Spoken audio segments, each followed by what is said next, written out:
HSLC pre board এক্সামত এটা question আহিছিলে এই কুৱেশ্যনটো বহুতৰে ডাউট আছে কুৱেশ্যনটো এনেকুৱা আছিলে যে VI graph for two conducting wire মই অসমীয়াটো কৈ যাম বাৰু VI graph for two conducting wire A and B are as shown in figure ইয়াত তাৰ মানে V ভাৰ্সেছ I গ্ৰাফটো দি থোৱা হৈছে A আৰু B দুটা পৰিবাহীৰ বাবে কোৱা হৈছে যে both wires are same length সমান দৈৰ্ঘ্যৰ হয় and same diameter সমান ব্যাসৰ হয় which of two has high resistivity কোনটো ৰেজিষ্টিভিটিটো বেছি হ'ব আৰু তোমাৰ আনসাৰটো তুমি জাস্টিফাই কৰা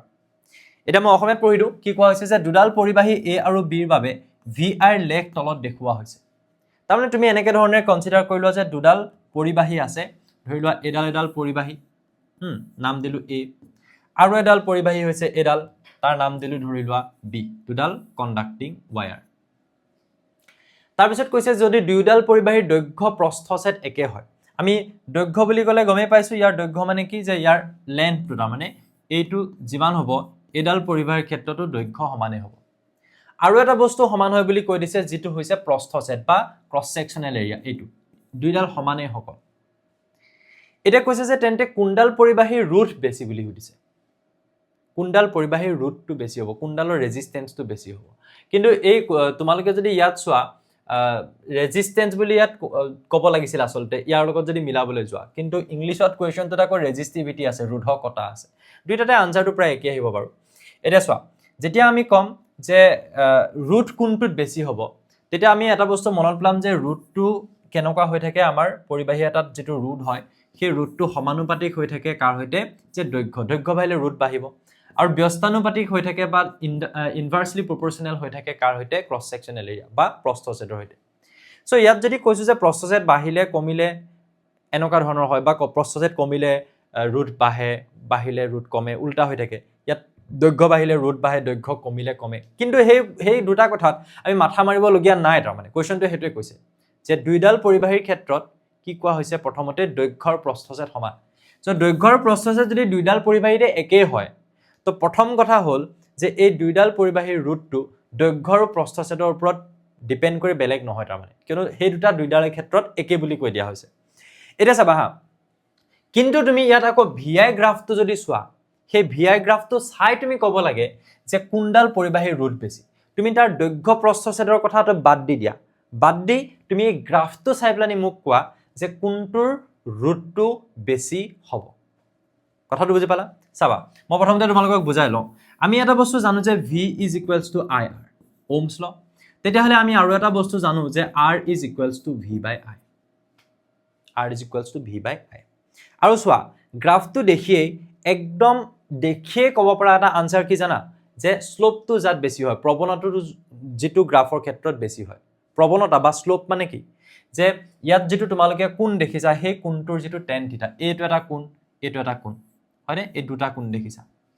ইয়াত যেটো বেছি খাৰা হৈ আছে তাৰ স্লোপ বা প্ৰৱণতা বেছি যেনেকৈ ৰাস্তাটো দুটতে বেছি খাৰা হলে বেছি স্লোপ বুলি কওঁ হেতু প্ৰৱণতা বা স্লোপ যাৰ স্লোপ বেছি হ'ব তাৰে ৰুটটো বেছি হ'ব প্ৰথম কথা হেতু গ্ৰাফটো দেখি আমি হেতুৱে বুজি পাম এটা আনসাৰ তোমালোকে লিখিবই পাৰা যে B যেটো পৰিবাহী তাৰ ৰুটটো বেছি হ'ব কেলে কিয়নো VI গ্ৰাফটো B ৰ প্ৰৱণতা বা স্লোপটো বেছি হয় কেলে বেছি এংগল বনাই আছে বেছি খাৰা হৈ আছে হেতু বাকি তোমালোকক মই আৰু অকনমান এটা প্ৰেক্টিক্যাল আইডিয়া দি দিও হা আমি অলপমান বস্তুবিলাক বেছি ইন্টাৰেষ্টিং দু বুজি পাব পাৰো কিছুমান বস্তু চাবা দে তুমি দেখিছা যে V by I R মানে কিমান হয় V by I এটা মই দুটা R উলিয়াব পাৰো হয় নাই আমি এটা R কাৰ কাৰণে উলিয়াব পাৰো A কাৰণে উলিয়াব পাৰো আৰু এটা R আমি কাৰ কাৰণে উলিয়াব পাৰো B পৰিবাহীটোৰ কাৰণে উলিয়াব পাৰো ঠিক আছে তোমাক মই এনে বুজাও যে ইয়াতে মই দুটা পইণ্ট কনসিডাৰ কৰিলো এটা হল এইটো ধৰি লোৱা এইটো হৈছে 1 এটো হৈছে 2 এনেকে 3 4 কে গৈ থাকিব এবিলাক হৈছে R মান 1 এম্পিয়াৰ 2 এম্পিয়াৰ 3 এম্পিয়াৰ এটা এই 2 এম্পিয়াৰৰ পুনে বা মই এফালেও কিছুমান বিন্দু লৈ লও হা 1 ভোল্ট 2 ভোল্ট 3 ভোল্ট এনেকে মই লৈ লৈছো যেনিবা দেই 2 এম্পিয়াৰৰ পুনে মই এনেকে এটা মই লাইন ইমাজিন কৰিলো ঠিক আছে এটা লাইন ইমাজিন কৰিলো ভাইবা অকনমান আমি ডেফটত গৈছো 2 এম্পিয়াৰৰ পুনে যেতিয়া লাইনটো ইমাজিন কৰিবা এৰ ওপৰত তুমি এটা পইণ্ট পাবা যেটো হ'ব 2,1 যত 1 টো হৈছে ভোল্ট 1 ভোল্ট আৰু এটো হৈছে 2 এম্পিয়াৰ হয়নে বাৰু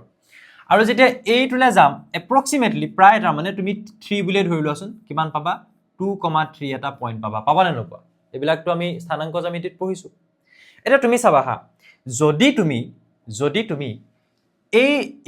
যেটো আমাৰ কি আছে পৰিবাহী তাৰ এই বিন্দুটোৰ ওপৰত যেতিয়া বিদ্যুৎ প্ৰবাহৰ মান 2 এম্পিয়াৰ হয় বিভৱ ভেদৰ মান কিমান হয় 1 দেখিছা সো আমি যদি এই ফৰ্মুলাটো ব্যৱহাৰ কৰিবলৈ যাওঁ ইয়াত কিমান লব 1/2 লব হয়নে নহয় v/i 1/2 লব আৰু b ৰ ওপৰত যদি তুমি উলিয়াবলৈ যোৱা তো কিমান লব তুমি চোৱাচোন b ৰ ওপৰত যদি উলিয়াবলৈ যোৱা তুমি দেখিবা যে ইয়াত v/i কৰিলে এই একেই 2 এম্পিয়াৰৰ কাৰণে v টো কিন্তু কিমান হৈ আছে ই বেছি এনেকুৱা আছে কাৰণে স্লোপটো বেছি কাৰণে ইয়াত কিমান হৈ থাকিব 3 হৈছে v টো কিমান দেখিছা 3 আৰু i ৰ মানটো কিমান 2 সো a আৰু b দুইটা গ্ৰাফত তুমি এটা বস্তু মন কৰিছা সাগে 2 এম্পিয়াৰ বিদ্যুৎ প্ৰবাহ চালিত হৈ আছে দুইটাৰ ক্ষেত্ৰত কিন্তু তাত বিভৱ ভেদৰ মানটো বেলেগ বেলেগ এটা 3 এটা 1 হৈছে সো ইয়াত যদি তুমি উলিয়াবলৈ যোৱা 1/2 মানে কিমান তোমালোকে জানা 0.5 হয় আৰু 3/2 মানে কিমান হ'ব তুমি নিজে কৰি চাব পাৰা 2 1 2 এফালে থাকিলে 1.025 10 তাৰ মানে 1.5 কোনটো ডাঙৰ কোৱা কাৰ ৰুটটো তুমি বেছি দেখিলা কোৱা b ৰুটটো সাৰ বেছি দেখিলো rb is greater than ra আমি এটা অকনমান বেছি ভালকে বুজি লৈছো বস্তুটো আমি ফিল কৰিব পাৰো যাতে বস্তুটো কিহৰ কাৰণে হৈছে আমি দেখিয়ে এটা বস্তু ক'ব পাৰো কি যে প্ৰৱণতা বেছি প্ৰৱণতা কি কৈ আছো মই স্লোপ বা প্ৰৱণতা কাৰ ক্ষেত্ৰত বেছি হৈ আছে b গতিকে তাৰে ৰুট বেছি হ'ব বাট মই যদি ম্যাথমেটিক্যালি তোমালোকক কৰি দেখাব বিচাৰো ওহমছ ল মানে v/i ইয়াৰ ক্ষেত্ৰত r v/i হৈ গল r v/i সো ra ইয়াৰ ক্ষেত্ৰত যদি তুমি কি উলোৱা প্ৰ্যাকটিক্যালি তুমি যদি এটা ফৰ এক্সাম্পল এটা পইণ্ট যদি লৈ লোৱা সাপোজ 2 এম্পিয়াৰ তাৰ পুনে পুনে বিভৱ ভেদ চোৱা 1 হ'ব ইনে গ্ৰাফ এটা যদি মই ধৰি ল আৰু ইয়াত বিভৱ ভেদটো বেছি হ'ব 3 নহব পাৰে বাট বেছিটো হ'ব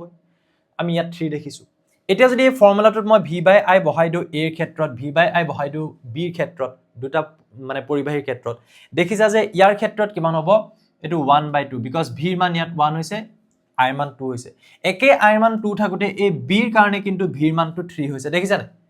গ্ৰাফটো এনেকে আছে বাবে সো তাৰ ক্ষেত্ৰত তুমি দেখিছা যে 1.5 ইয়াৰ ক্ষেত্ৰত 0.5 কি দেখিলা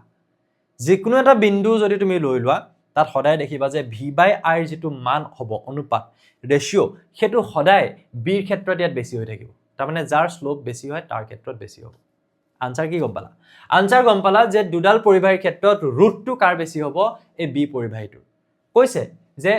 তোমাৰ উত্তৰ সাপেক্ষে যুক্তি দিয়া কিহৰ কাৰণে বেছি হ'ব তুমি এটা কি বুলি কবা যে b পৰিবাহীটোৰ প্ৰৱণতা মানে b পৰিবাহীটোৰ ক্ষেত্ৰত vi গ্ৰাফত b পৰিবাহীটোৰ ক্ষেত্ৰত প্ৰৱণতাটো 8 কৈ বেছি কি বুলি লিখিবা মই আকৌ লিখি না থাকো যে vi গ্ৰাফৰ ক্ষেত্ৰত b পৰিবাহীটোত a পৰিবাহীতকৈ প্ৰৱণতা বেছি বা স্লোপ বেছি এটোই হ'ব ইয়াৰ আনসাৰ